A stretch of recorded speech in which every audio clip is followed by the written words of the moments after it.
E aí, pessoal, belezinha?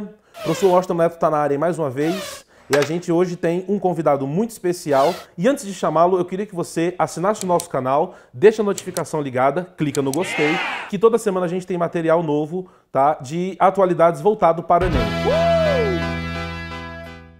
Então, o nosso convidado é Professor Sami. E aí, meu querido, como é que você tá? Tudo certo? Tudo bom? Washington Cândido, é um prazer estar aqui no seu canal. Tamo aí, muito obrigado por aceitar o convite. E hoje nós vamos discutir aquela questão sobre guerra comercial, né, entre Estados Unidos e China. No vídeo passado a gente discutiu algumas características econômicas mundiais, como isso pode afetar a economia do mundo, e hoje trouxe aqui o professor Sami, Química, para a gente discutir a parte de geografia, falar um pouco de economia brasileira, e aí ele vem com a indústria. Como é que a química pode ser afetada nessa situação, né? Bom, então vamos recapitular rapidinho o que nós falamos na aula passada?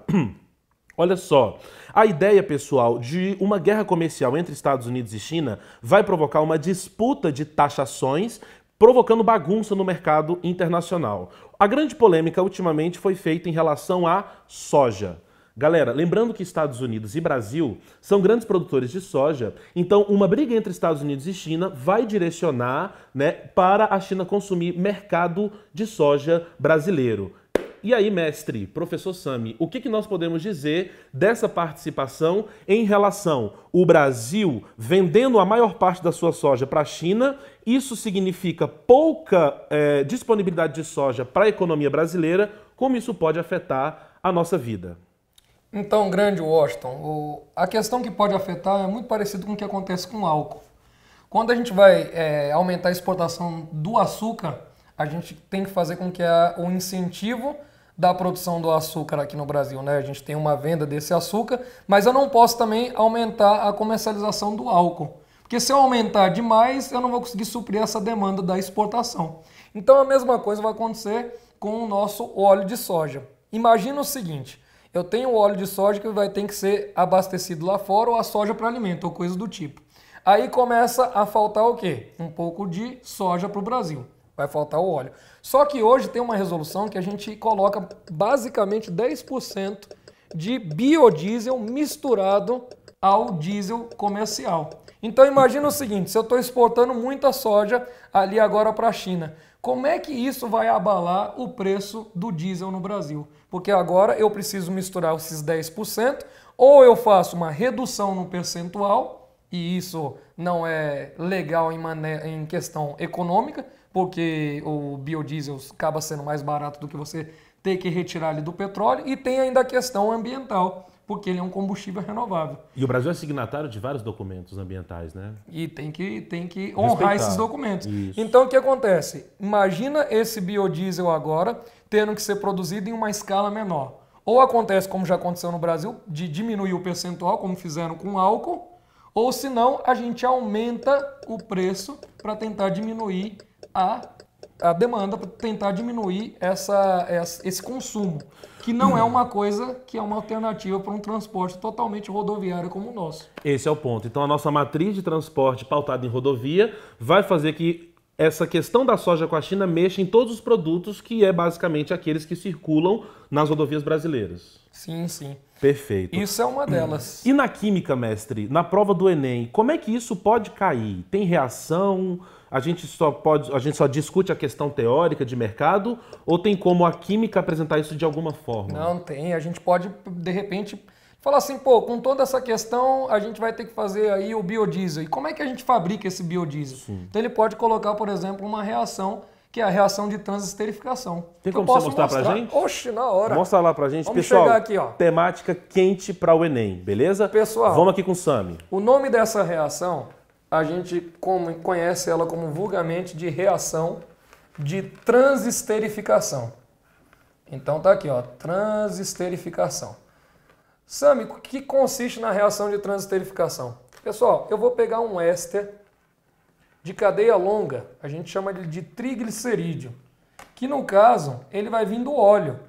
Não necessariamente precisa vir do óleo de soja comercial, pode ser do óleo de soja de fritura, né? A gente pode tentar não dividir tanto essa economia. Quando eu pegar esse éster de cadeia longa, né, que é um triéster, e eu reajo ele com um álcool de cadeia curta, a gente vai fazer uma reação de transesterificação. Lembrando, esse éster ele é um triéster. Como eu tenho um álcool, eu vou ter que pegar 3 mols de álcool para fazer a reação total de transesterificação. Qual é o intuito dela? A gente vai quebrar essas estruturas para formar a estrutura do biodiesel, que é um éster de uma cadeia mais curta. Logo, como são 3 ésteres, se eu atribuir que esses R são iguais, eu vou ter 3 mols desse cara.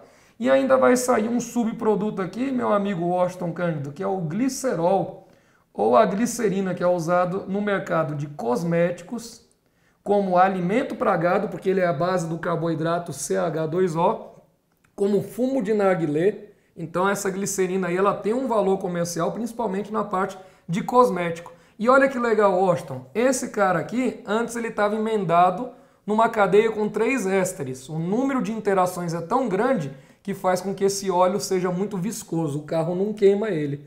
No momento que a gente quebra nessa estrutura em 3 estruturas unitárias, a gente diminui a superfície de contato, fazendo com que ele faça menos interações. E com isso ele vai ficar mais líquido, mais fácil de ser queimado. Então a gente consegue misturar ele ao óleo diesel, tendo uma propriedade muito parecida com o óleo diesel vindo do petróleo.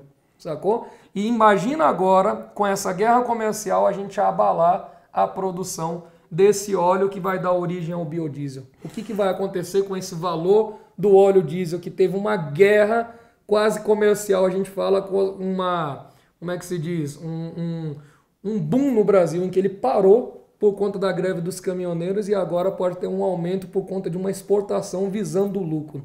A categoria, a Associação dos Caminhoneiros, sem entrar no mérito aqui, sem julgar a greve, conseguiu algo que há muito tempo eu não vi uma categoria conseguir. Primeiro, quase que parar o país. E é verdade, poucas categorias podem fazer isso porque os caminhoneiros transportam 60% de tudo aquilo que a gente produz. Mas a forma como os caminhoneiros emparedaram o governo é um negócio que há muito tempo eu não vi acontecer com nenhum governo. Mestre, então isso entra na questão de transporte e no preço de tudo que circula nas nossas rodovias, né? Bom, existe uma outra indústria ligada à indústria, né, de limpeza, produção de sabão, que eu acho que pode ser afetada por essa exportação de soja, visto que o óleo de soja é usado muito por essa indústria de limpeza. Existe na química, na prova do Enem, algo que pode trazer para a gente reações, né, que podem ser cobradas na prova? Não, com certeza. Existe uma reação muito famosa chamada reação de saponificação. Aí você deve estar falando, meu Deus do céu, que nome horrível. É porque a gente vai formar um sal, que é o sabão. Como é que essa reação acontece? O mesmo produto que a gente precisa aqui, né, que é alvo do nosso vídeo de hoje, que é a tal da soja, que vai dar origem ao óleo. Aqui não necessariamente a gente precisa também do óleo comercial, a gente pode pegar o óleo resíduo, mas olha só, o óleo resíduo ele também tem um valor comercial. Porque eu vou pegar esse óleo resíduo, só que ao invés de eu fazer uma reação com álcool, agora eu vou fazer uma reação com a soda cáustica, que é uma base forte. Lógico, tenho 3 ésteres, vou precisar de 3 mols de soda cáustica. Quando isso aqui reagir, eu vou formar uma coisa chamada sabão. Olha o nosso sabão aí. Como isso aqui vem de um ácido graxo, vem de óleo, essa cadeia ela é gigantesca. E isso já foi alvo do Enem. Ele perguntava, como que isso limpa a sujeira? Para limpar a sujeira tem que ter uma cadeia grande. E essa cadeia grande é uma cadeia carbônica, em que eu tenho uma parte chamada de parte, né, polar, porque tem polos, negativo e positivo. E nós temos uma cadeia carbônica chamada de apolar.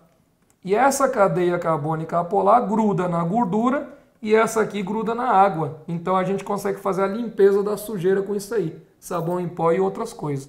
Logo, sai aqui também subproduto a glicerina, que também vai ser usado como, né, cosmético, alimento para gado e várias coisas. E isso aqui vai gerar o sabão que vai fazer a limpeza no sabão em pó, no sabão em barra. Então imagina hoje os brasileiros e as brasileiras sem isso aqui, né, em casa para poder fazer a limpeza, ou com um preço muito alto. Não é todo mundo que consegue fazer essa produção caseira. Então fica comprometido esse mercado aí também. Beleza, mestre. Bom, então, dentro dessa discussão que a gente teve, pessoal, é importante perceber a conexão geografia e química, até para uma construção argumentativa e até para facilitar o seu entendimento e a resolução de prova. Creio que com essa relação você tenha maior eficiência no tempo. E na parte da geografia eu também gostaria de enfatizar que essa soja pode também provocar aumento no custo da ração para o gado, seja ele bovino, suíno, aves. Então a ideia da soja é entender como ela participa, né, como é o seu papel dentro da matriz econômica brasileira. Belezinha? Bom, eu e o professor Sami ficamos por aqui. Assine o nosso canal, pessoal. Outros convidados virão, tá? Nas próximas semanas, vídeos ligados a esses temas de atualidades que podem ter chances de cair na sua prova do Enem. Professor Sami, de Química, muito obrigado pela sua atenção. É um prazer te receber e a gente vai fazer mais projetos juntos. Fica ligado, viu, pessoal? Com certeza. Eu gostaria de agradecer a todos vocês, pessoal, pela oportunidade, pelo Washington Cândido aqui. E gostaria de desejar para vocês um bom estudo e pode seguir que é firmeza, o canal do cara é sensacional. Eu babo só de olhar ele falar. Valeu, galera, até a próxima. Muito obrigado, pessoal. O professor Washington agradece, bons estudos, até a próxima.